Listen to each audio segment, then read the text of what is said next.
Hey sinners, you're listening to Sinful Cuts, the podcast that takes a look at the wild, weird, and wonderful world of horror.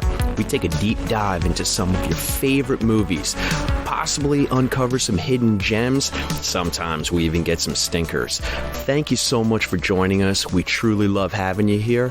Please sit back, take a listen, and let's get our scare on.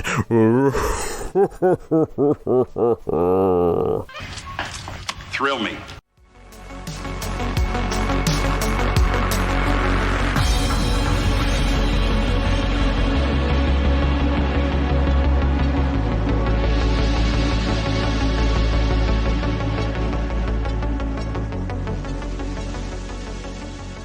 Hey sinners, I'm Shannon. And I'm Sean, and we love cheese, and we love our dogs. We love cheese and dogs, and talking to you. And this is Sinful Cuts. Somewhere out there, there's a podcast just about dogs and cheese, and they're like, what the fuck? They stole our idea! Marjorie, call the lawyer.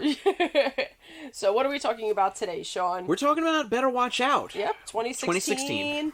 Let's see. So written and directed by Chris Peckover, I guess is how you say it. Yeah, that's the way I did it. Yeah, and Zach Kahn as well. The only other thing Chris Peckover, I believe, is known for is something called Undocumented that came out in 2010. I don't really know anything about it, but he hasn't done a lot of things. No, he's got this story consultation for that series on Peacock right now with Josh Gad and Isla Fisher, and she's a werewolf. Oh. Wolf Like Me. Okay. Wolf Like Me. Yeah. So I don't know what a story consultation means in Hollywood. I don't know that. So Yeah. he's responsible for the commas. But it's Who there. knows? It's just You know? it's a well-placed semicolon, Yeah. sir. Every now and then they're like, should this be italicized? He's like, nah, you're good. They're like, here's a bag of money. Oh boy. So, yeah, I mean, look, Chris and Zach, in my opinion, they come out of the gate swinging for the fences on this, no pun intended. I think so too. Yeah. So the theme or the summary, rather, if you haven't seen this movie, on a quiet suburban street, a babysitter must defend a 12-year-old boy from intruders, only to discover it's far from a normal home invasion. Yeah. This is a clever script. Yeah. It is directed really well. It's super tight. Hour and 45. You know how I feel about this, Shannon. Yeah. You get in, you get out, all the goodies on the table. Yep. The acting is off the charts good by everyone.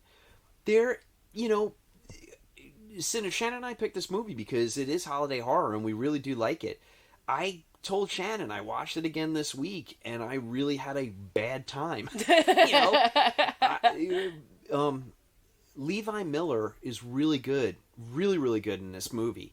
Yeah, a little too good. I think that's what it was. He's like a little too good. Like it kind of broke the fourth wall for me and came through, and I was like, yeah, I'm not enjoying watching this prick of a kid for one fucking second longer. But I watched the entire movie, Yeah. This is not a fault of the filmmaker or the screenwriter or the actors. This is just, this happens to me every once in a while, where I'll circle back on a film that I really, really liked, and I'll watch it at a different point in my life, and it doesn't hit for me, and I'm like, shit. Because, sinners, full disclosure, it makes no sense in the world why I wouldn't like this film, as upsetting as it is with this, serial killer in training, trying to kill his, or actually, let's call it for what it is. He becomes a serial killer that night. Yeah, trying to sleep with his babysitter. He kills 3 people. And then because he can't, then he starts killing everyone, which could have been his plan all along. Don't get me wrong. Yeah. But why is this movie upsetting to me? When last week I was watching a lunatic French woman try and cut a baby out of another woman, like, and we were like, yes. Yeah, and I'm just like, give me more of that shit, cut that baby out. Like I'd be an insane hypocrite if I was like, well, this just didn't land because I don't like its sensibilities. It's me. For whatever reason, I think it's because I'm at the age now where someone this kid's age could be knocking on my door to date my daughter. And I'm like, oh, that's too close to home. Where I'm not as scared about a French ghost, a witch ghost, cutting me open, Yeah. Maybe I should be. Yeah, I think you should be. But yeah, it just didn't, it landed in a weird spot for me. And Yeah, that's on me. Well, this film also like has a lot of subgenres too, because it is very violent, it is very graphic, and it's also very creepy as well. So Lucas is the main character played by Levi Miller, and he the first time I saw this film, like, I was uncomfortable with him, especially the scene where he's just like playing with the gun, and he like just kind of like shoves it in his mouth, like guys, I'm not a pervert, like he's like, what is happening? He's disturbing to watch, yet some things that happen is so like off the charts that it's fucking hysterical. This is a horror comedy. Yeah, it is a horror comedy. There's so many funny moments in it, truly funny, and truly upsetting at the same time, which is well played. It's I think it's hard to walk that tightrope where you can see the humor in it, but it's also like, ew. Like, well, because I don't think also too, like, you don't really get what you want. You're like, you want this kid to be taught a lesson. You don't really get that. I wanted a French ghost to come in and cut his belly open at the end of this movie. Nothing would have made me happier than really seeing this kid get his fucking comeuppance. Yeah. But he spoiler alert. Does obviously. Yeah, I mean, shit, guys, we're gonna spoil the hell out of all the movies we do. Welcome to the podcast, but we will spoil this. So if you haven't seen it, turn us off and watch it, and then please come back. Yeah. But not only does he not get his comeuppance, but then after the short credits, they leave it open to a sequel, which we agreed we don't think we'll ever see. Yeah. But he turned to his mom. And he's like, "I'm really worried about Ashley. Can we go visit her in the hospital?" Which in my mind, I'm already playing the movie of him killing these people in the hospital, trying to get to her. Which could be very entertaining. That could be entertaining. But instead, I really wanted to see, I wanted to see Godzilla come out and eat him, fucking kid, But all I can think of right now, as much as I'm griping and whinging, is well played on the filmmakers, because this movie left a mark. Yeah. Okay. Fair enough. They did their job. They got me talking about it for sure. Absolutely. So, but it I don't know. Overall, I enjoyed it. I did think it was fun. I don't think. I think I just kind of read the synopsis. I don't, because the one disappointing thing I definitely will say is that a lot of it is revealed in the trailer, like the quote unquote twist, if you will, because it's a very interesting concept, right? So it's almost like it's a one night film, which I usually love. Those. I love those. Same here. And it's basically a hostage situation. Yeah. Excuse me. It's a hostage situation, but it's a fun little twist to that typical type of a story. And it was, how can I put this? It I don't know. I enjoyed the twist, but again, like, if they didn't reveal too much of it in the trailer, I don't know. I definitely think it's like this weird amalgam. I was expecting something else, I think. Yeah, it's this weird amalgam. Yes, you're right. Yeah. You're right. So, all right, let's unpack that, Chen, because it's this, especially with the summary basically saying, like, oh, a home intruder is like, oh my god, like, so that's actually an interesting concept. That's actually not at all what you get. There's nobody intruding. No one is. There is none of that. I don't mind a misleading trailer thematically. I mind a misleading trailer when they have shit in the trailer that's not in the movie. That still bugs me. Yeah. Even in this trailer, like I said, they definitely trick you. But again, the twist is still right there for you, and you're like, me burping into the microphone. You can always blame it on Charlie too. Damn, I'm not bright enough. Charlie's like, leave me alone. Charlie's like, pig. I'm so sorry. I cut you off. No, it's fine. I think I was done. I finished my sentence. This movie is like this weird amalgam of Home Alone. Yeah. Mashed together with elements of Halloween. Okay, yeah. And Scream. Let's replace Scream with Halloween. We'll take Halloween out. It's more Scream. I was going to say, no, I definitely agree with you on Scream. I absolutely agree with you. With a little bit of, like... Well, Halloween only because it's a babysitter type of situation. Yeah. So, yeah, I get that. Then, that's like, a little bit of Psycho with the Norman Bates aspect, because Levi Miller gives off a lot of... physically gives off a lot of Norman Bates vibes. Yeah. Mixed with mixed with like, I don't, like a shitty Richie Rich.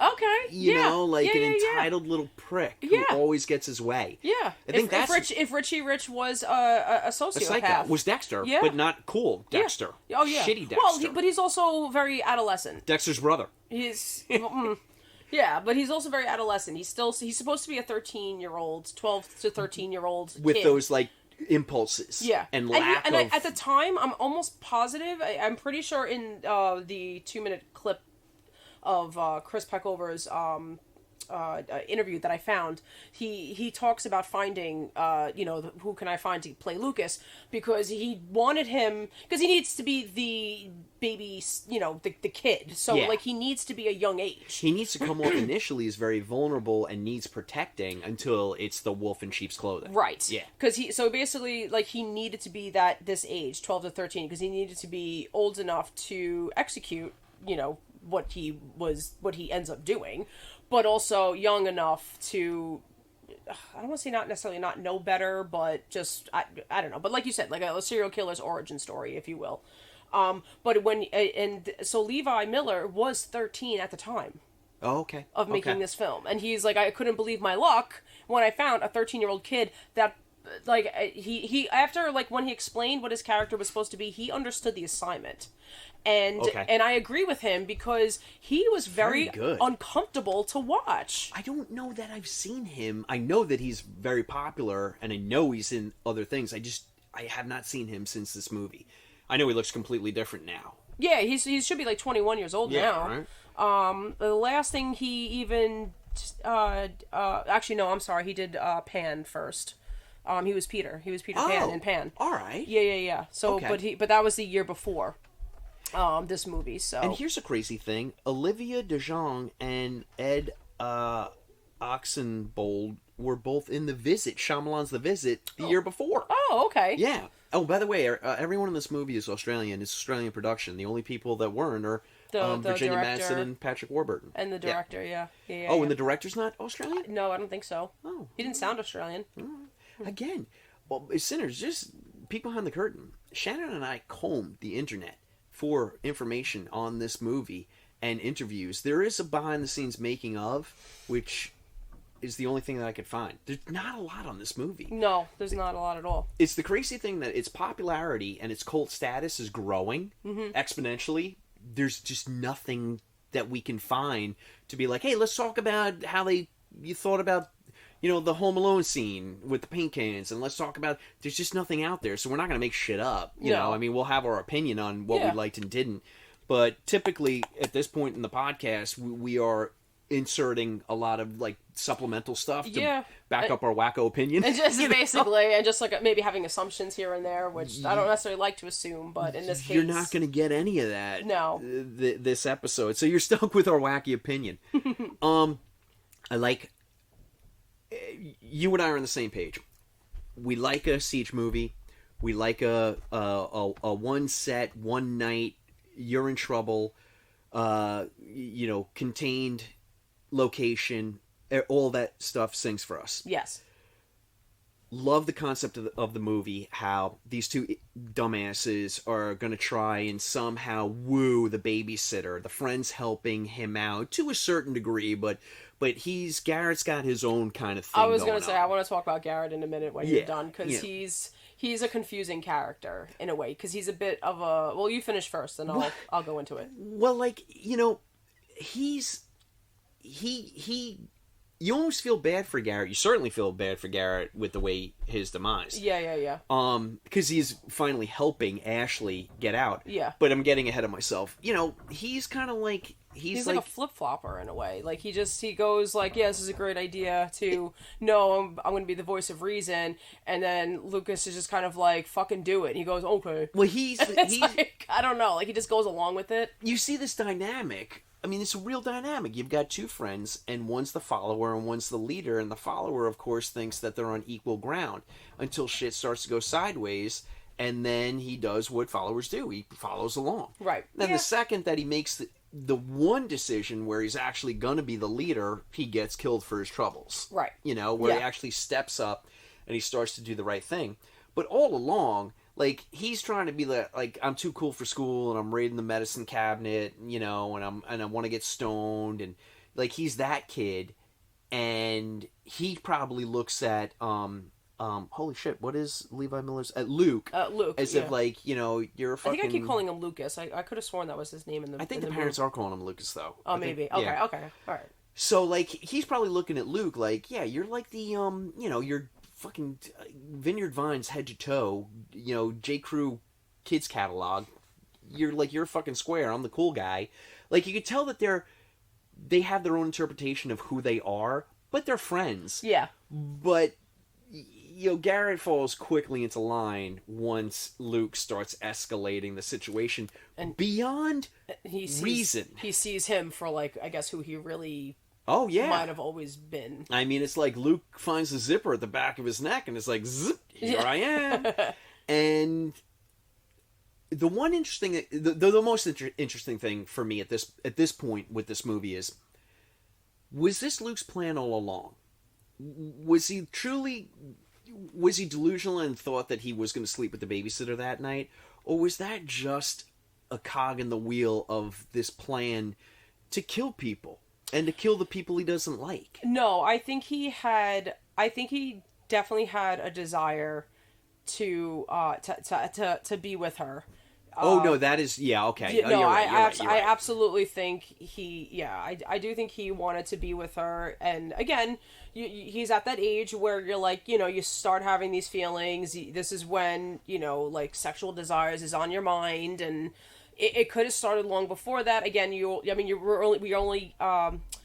left to your assumptions because we're only getting this one night. But he methodically planned out the entire night. So, quick summary, the actual summary of the film is Ashley, was dealing with a boyfriend that she's like now kind of falling off with because possibly leaving, I think leaving for college, and just, they probably had a weird fight or something like that. You could sense like something weird. Time out for 1 second. I'm so confused. I know Ashley's leaving for college. Am I mistaken, or were the family, the learners, weren't they moving as well? Did they mention that? Did I may have I may be making that up in my mind. Because you know what? That's on me. Sorry, I'm not sure. That's my honestly, mistake. I don't remember. I think I made that up in my mind. Never mind. Okay. Continue. I'm cutting that shit out. Do you want to put an impression of me instead talking? You're stupid, Sean. So dumb. I lost my place. Oh, okay. So Ashley, has a boyfriend Ricky that she's like whatever. So to Luke, I think he's an obstacle. Now Luke also knows about, because I guess him and Ashley have been very close. She's clearly been his babysitter for a while now, and knows enough about him. She brings up things like in the past, which when she's obviously flabbergasted when he decides to pull a hostage situation. Yeah. And then continue on with the things that he continues on with. So, and he also sees her ex as an obstacle, but he also utilized the ex to create a jealous rage for him to get away with the things that he was going to do. Played masterfully. I mean, it really, of course, you are creating the scenario as the screenwriter, so you can make it anything you want, but it comes off, it doesn't come off as something that this kid couldn't do, so kudos. Realistically, and he mentions that he's been planning it for quite a while, some time.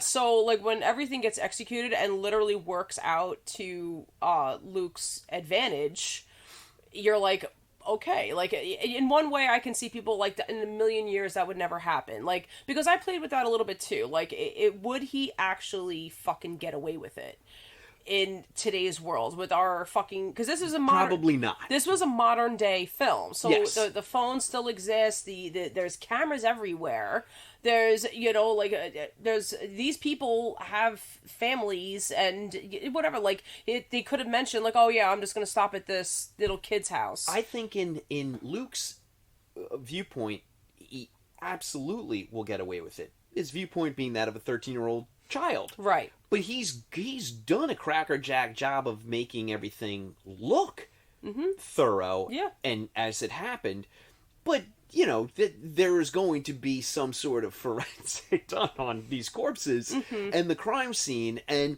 you would have to be fucking Moriarty to pull off a double homicide, triple actually, but Ashley lives. Sorry, quadruple, because Garrett's dead. Yeah. I mean, the fact alone, and again, Sinners, I don't want to. This is a movie, and you have to have a suspension of disbelief for every movie that you watch.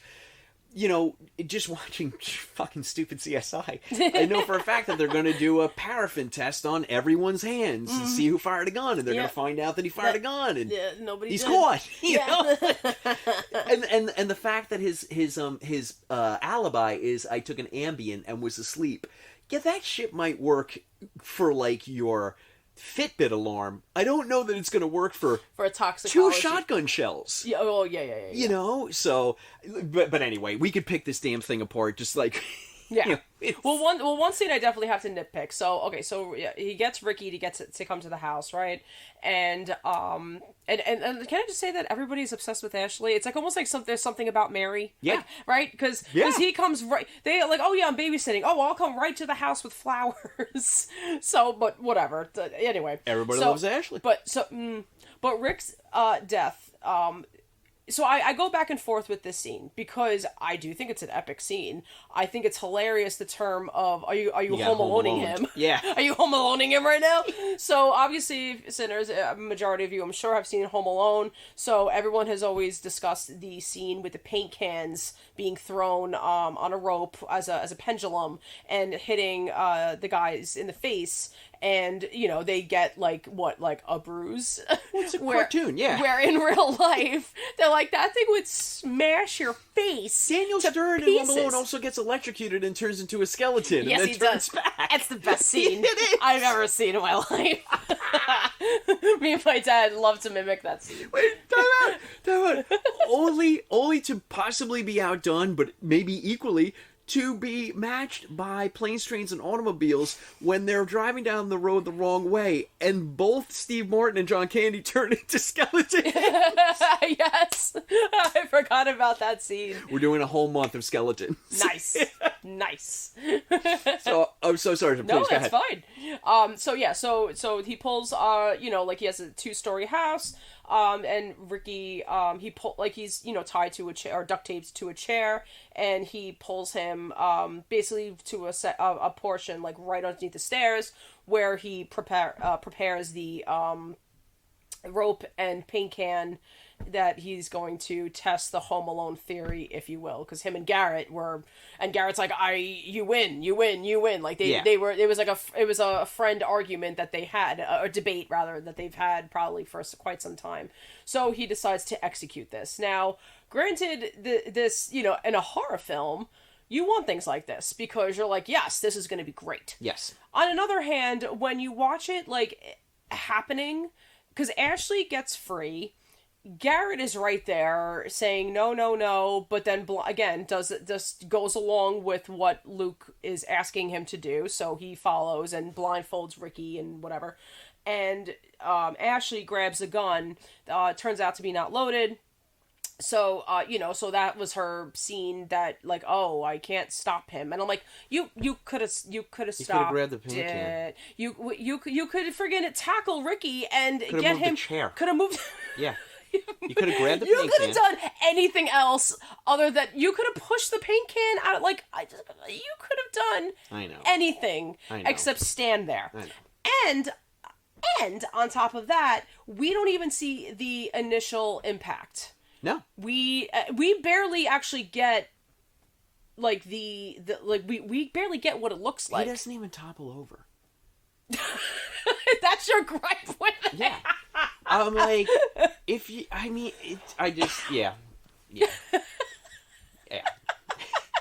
It's a clever... He doesn't even topple. It's a clever scene on the script page. Yeah.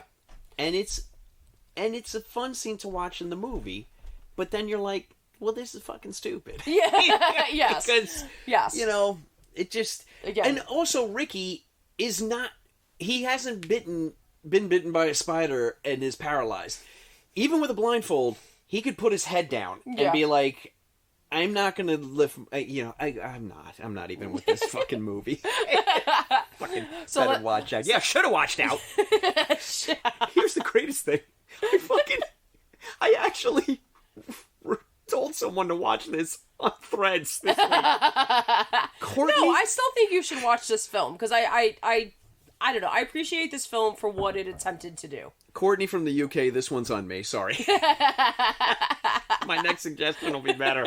I feel bad.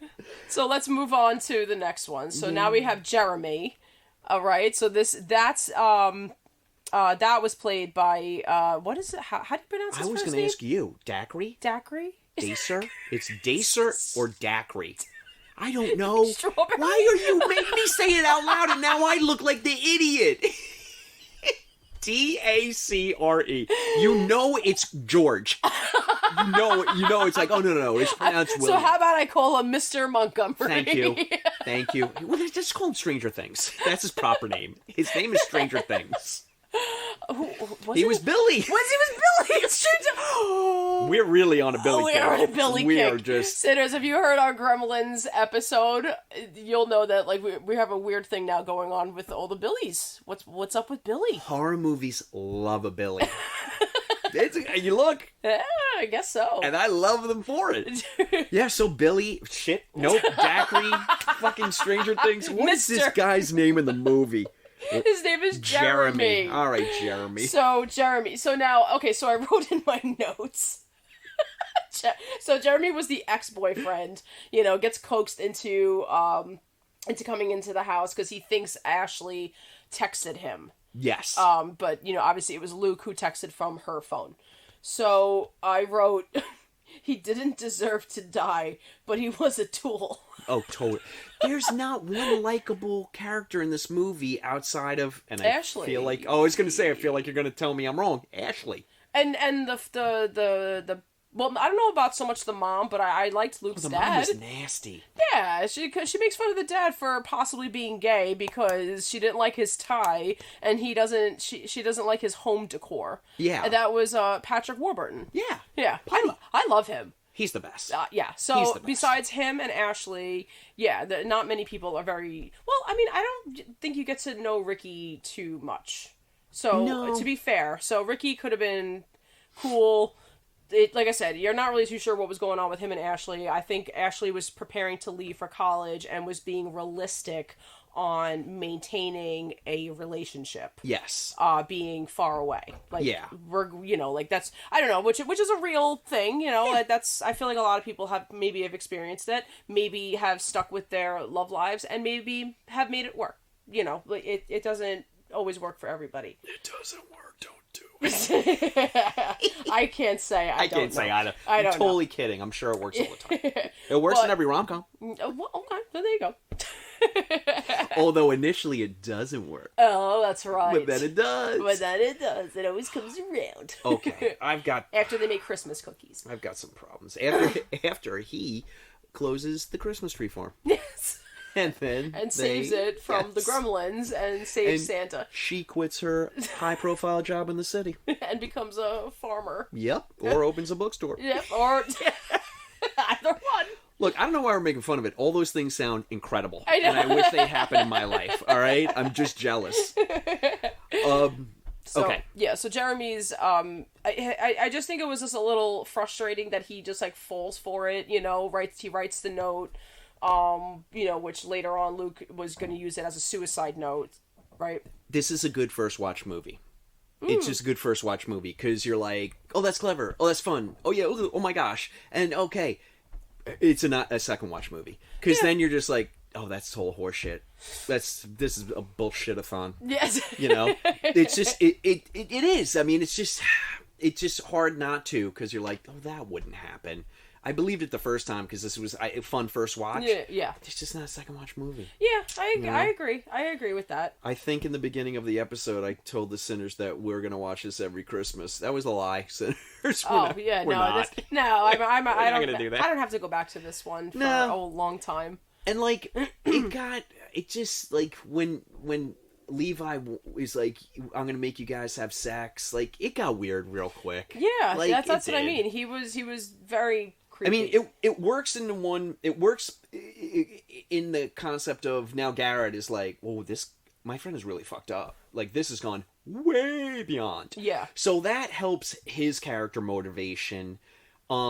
This is my problem with Luke, though, is that he goes from like methodical mastermind to impulsive whack job and back again, and those two things don't.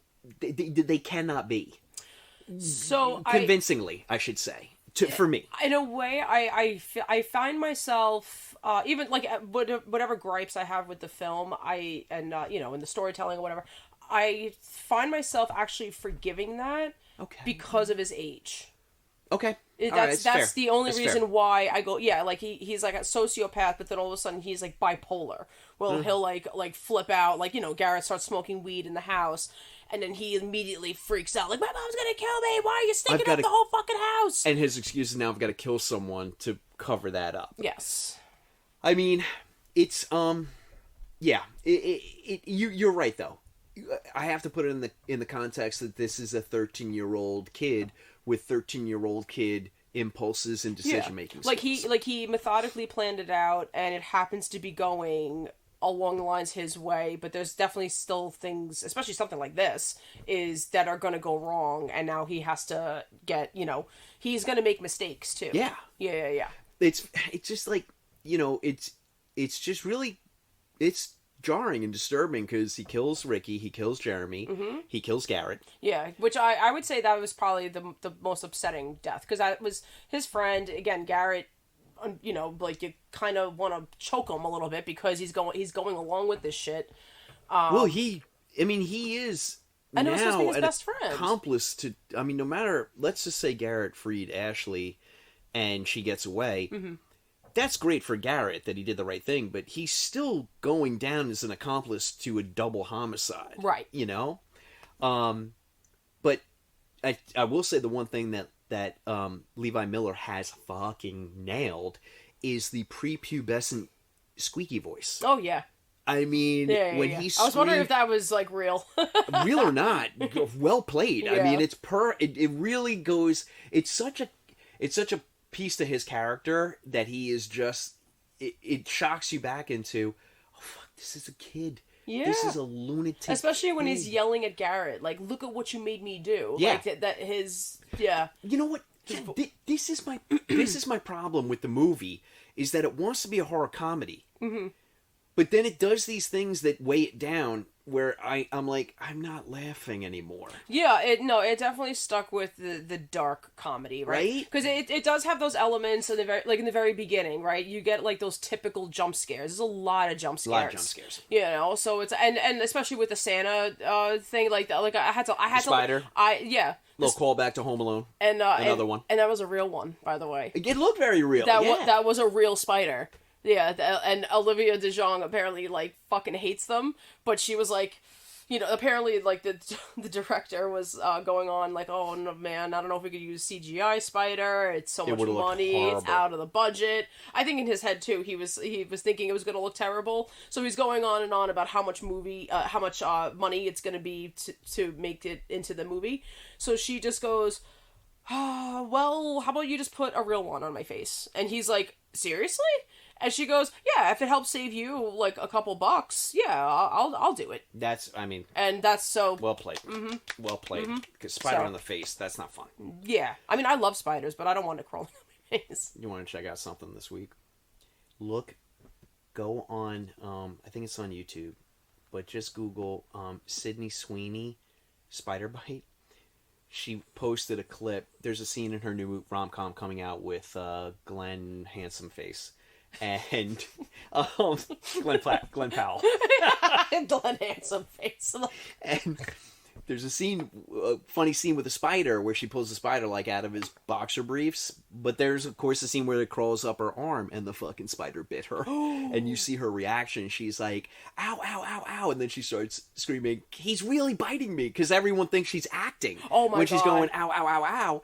and thinking that, okay, just good on you, Sydney Sweeney. Yeah, you're like, you're consummate professional. You're really selling it. And everyone's just giving her the thumbs up. And she's like kind of circling, and she's like, no, it's really biting me. And you see everyone in the shot is just like, oh my god. Yeah. And she's like, I thought I was gonna die. I mean, I would too, but she was totally fine. What kind of a spider was it? Do you know? I don't know. It's big. Okay. It's big. It's bigger than the one in this movie. Okay.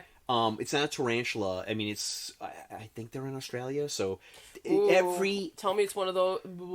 But every fourth thing in Australia wants to kill you. I know. So they probably just pick one up off the curb. It was probably already on her. And they just used it. But sinners, go check it out.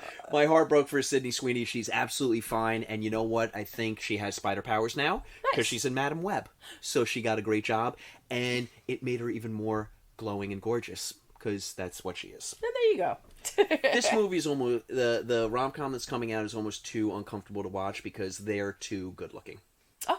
It's almost like looking at the sun. Like it hurts. That's good to know. Yeah. So the overall with this movie, it's definitely over dramatic. I agree with you though. I think the first time I saw it, I just had fun because I don't know if I thought, because I'm trying to remember if I actually saw the trailer beforehand. I don't think I did. So I didn't really know exactly what I was going to get myself into. So in a way, I was like pleasantly surprised that like sometimes I like when a film does that, like when you think you're like the synopsis is telling you one thing, but then like you end up getting like something else. Like there's like a whole nother twist to it. And I'm hearing an echo, and I'm wondering if I don't know what I'm hearing. It's your gigantic can of. Is it my gigantic can of green tea iced tea? But okay, I find it like it's over dramatic but fun. Well, do you think the fun ends when Garrett gets killed though? Because that's when the film gets. Well, it's just we lose all the laughs. It's just about over by that point. Now, the very next scene to me. Because now he's setting it up, he's cleaning up. Wait, but let's talk about Ashley. Oh, he fucking he stabs her in the neck because she's belittling him, right? And he's like, well, my 16 candles plan has gone out the window. I'm just gonna kill her, right? I mean, the movie gets stone fucking cold real quick. Yeah, I agree. Real quick, yeah. And I'm not gonna. I'm gonna give it cover and say, like, for the most part, they pull it off. Because I did watch this film the first time, and I was like, "It's a real good movie," and I evidently recommended it to everyone across the globe.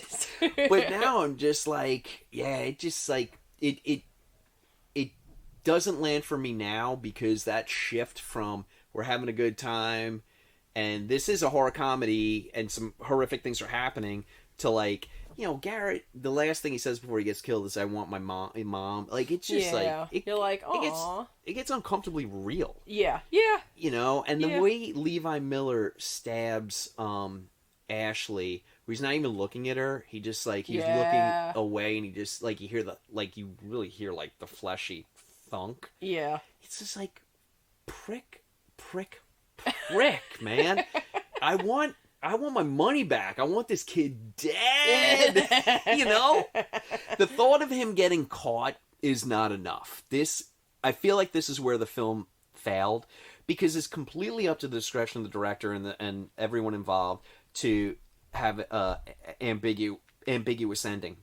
But to make us trudge through the shit and not give us the goodies at the end, I'm like, all right, it's not a win for me. Fine. And that's fair. And I was actually, because of that, I was wondering if and I don't know this because I can't find, like we said, we can't find any articles. We can't really, like, I don't really know how this write-up came to be. I don't know. But I was wondering if he based Luke from an actual person. Possibly. Because the closest one that came to me anyway was the BTK killer. Okay. His name is still alive, I think, by the way. Dennis Rader. So in the 70s is when it started. I think in Wichita, Wichita, Kansas. So he killed and he was recently in the news too because they think they found an 11th and 12th victim. But basically, when he was finally caught, was sentenced for all 10. Oh, so this victims, fucking bonanza won't tell anybody where the bodies are? No. He was like an open book when he was finally caught. So, but he was very methodical, very well planned everything out, and BTK, it stands for bind, torture, and kill. Okay. So he was open about it. He had these weird sexual fantasies that included bondage and binding, and he would do it to himself, like hang himself from a tree and blindfold himself, and it was all very disturbing. He didn't get caught for 30 years. Jeez. 30 years. He made mistakes. Yeah, when he was finally caught, he's like, no, I totally thought like you guys were gonna be knocking on my door. He was killing a lot of prostitutes. No, who was he killing? Families. And they fucking wouldn't catch him. He would, yeah. It started off with a whole family. Because it's tragic enough when sex workers are getting killed, and no one gives a shit. Yeah, I mean, that's it's unfortunately started off with a family. It just moved into the area. They were there like maybe a couple months. Young boy, young girl, the parents obviously, but most of them were women that lived in the suburban area. And he would drive around and he would just pick one and would start the stalking process and the fantasizing process. And then, the thing with him was he would kill somebody. He would wait anywhere from 3 to 7 years. Oh my God. In between. So it was like, then he went and did his homework. He was also a Boy Scouts leader, where he was married, he had kids, and took him to Boy Scouts. That's what I mean. Like, he was hiding in plain sight. Did you ever see the movie, The Clove Hitch Killer? No. You gotta watch this, Shannon. It's right up your alley. Because I know you love true crime. This is him. Him. But it's Dylan McDermott. Okay. Dermot Mulroney. Okay. Dylan McDermott. I get him confused. Sinners, that's fair. Is it Dylan Thomas? Thomas Dylan? I'm just gonna say Eddie Dylan. It comes to some lines. Dylan McDermott. It's Dylan McDermott. He plays the scout leader, and he is the Clove Hitch Killer. Okay. So check that out. Put that on. I'm gonna watch El Conde, and I'm gonna watch Pale Blue Eye. You gotta watch this. Okay. Sinners, you too. Yeah. Oh, wait, sorry, Sinners. We're pointing, by the way, at the microphone. We're looking at you. Well. We're looking at you. This kid is very much an echo of this person. Yeah, that's what I mean. Like, that's... But I'll challenge you. What reminded me. I'll challenge you. Do you think, because the director and Zach Kahn, Chris Peckover and Zach Kahn wrote the script, do you think they're going that deep when this film is also dick jokes and fucking, a lot of that stuff? I mean, maybe yes and no. It's possible that they heard of the story. Okay. I mean, because look at Texas Chainsaw Massacre, right? So they heard the story about Ed Gein, and it really has nothing to do with Ed Gein or his anything about his story. No, but you're right though. It's the Colonel. So this could have been the Colonel for Luke. It could have been, yeah. Just because is it. As far as like the realism part goes, anyway, like I know it's supposed to be a movie. It's supposed to be over dramatized. I think because it's a movie, but some people can't help but think and look at the realistic aspect of it because it's supposed to be sold as a comedy, but yet you like it has those serious moments that you're just like wait Well, it gets ripped away from you. These are choices. Yeah. The filmmakers made choices to insert these very real life moments that immediately take you out of the ha-has. Yes. And you're like, oh, okay. And then, of course, then you're, as an audience, you're sitting there like, in real time, well, wait, how am I supposed to process this and how am I supposed to feel about this? Yeah. Because like I'm seeing stuff like Garrett call for his mom just before he's killed. Like that's not funny. Like that's like very real and that's jarring and upsetting. It was very sad. Yeah. And you're his like, death upset me the most. This doesn't correlate with Virginia Madsen accusing Patrick Warburton of possibly filleting men in college. Like, Yeah. these things don't go together. And I'm not saying that you can't do that in a movie, but you have to also be okay with people saying, yeah, it didn't work for me. Yeah. 'Cause you have chocolate and peanut butter aren't going together today. Yeah. You know, so... Or you just accept that, again, he's a serial killer in the making. He's probably going to continue this because he clearly liked what he was doing. Yeah. He definitely had more of a purpose, but he's probably going to make up another purpose to repeat this if he doesn't get caught in the future. So I just... In a way, I like, you know, with everything I said, granted, I definitely have gripes with the film, and I totally understand what you're saying, and No, it's I a well-made totally film, respect it. and I recommend it. Yeah, to people, yeah. you know? I just think we're supposed to see it from Luke's point of view, and as frustrating as it is, people like him have gotten away with shit like this. Oh my god. And it's unfortunate. Wait, hold on. You're telling me affluent white men get away with shit in this world? Are you fucking kidding me? You fucking with me? You're fucking with me. Wait, wealthy white men. I want to make sure I'm hearing you right. Oh, and I forgot to mention that. That was another thing about Dennis Rader. Because, again, people say, like, oh, serial killers are, you know, they're made because they... Dennis Rader, no, he came from, like, a good home. So, like, because it looks like a loving family. Yeah, oh yeah. The Lerners, you know? Yeah. I'm sure there's issues, there's money involved, and they're not money involved, I'm sorry, not to say that. They're like, It looks like a wealthy white movie family. Yeah. You know, Yeah, like yeah, they're yeah. all cynically, like they love each other, but they also hate each other kind of vibe. Yeah. Here's my thing. I wonder if there was a different ending shot for this film, and I'll tell you why. I think the filmmakers saw what they had on their hands, Okay. which is a very, very well-made film, and it's good. And I think that's why we get the ending of Ashley going bye-bye in the ambulance, and then Luke saying, I want to, after the short credits, I'm worried about her, let's go. I really think they were setting this up for a sequel. I really They do. might, they possibly were. I think they knew I think they're like, we did a great job. This is good. Yeah. This is a good film. I think we got a real shot with this.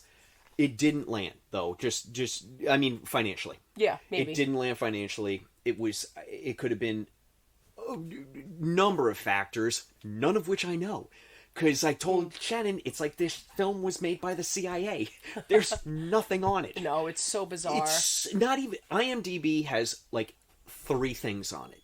You know, which is my go-to. That and Wikipedia. I'm like, let me start with the macro and I'll funnel down. There's just nothing on this film, but I really do feel like they were proud of themselves for what they did, which they should have been. Yeah. And they're like, we can parlay this into a sequel. Let's set it up. I am dying to know if there was an original ending shot that was different. Yeah, that's... More satisfying for me with Luke dead. Just... You know? Just to satisfy you. Fucking Luke. It really does bother me, though. It really does. Then you nailed it. Like, just another affluent young white male getting away with all this shit. We have too much of that now. I don't want to see it on my TV. Really wanted to see him get his comeuppance. Yeah, but I know. But I just, again, my whole thing with the filmmakers is like, pick a lane. Are we going with the laughs, or are we going serious? Just pick a lane. Okay. You didn't pull off the weaving them together for me. Again, Yeah. Sinners. It's just my dumb opinion. Yeah. Again, I agree. It's what you said before. Like it was kind of a little like oil and water. Yeah. Right. So, Yeah. but you know, film's gorgeous, acting's great, editing's great. Yeah. You know, it's all great. It's so great. I'm never gonna watch it again. So much so that when I see Levi Miller in the next film, it's going to take me a good 20 minutes to like settle in, because I'm going to be like, I fucking hate you.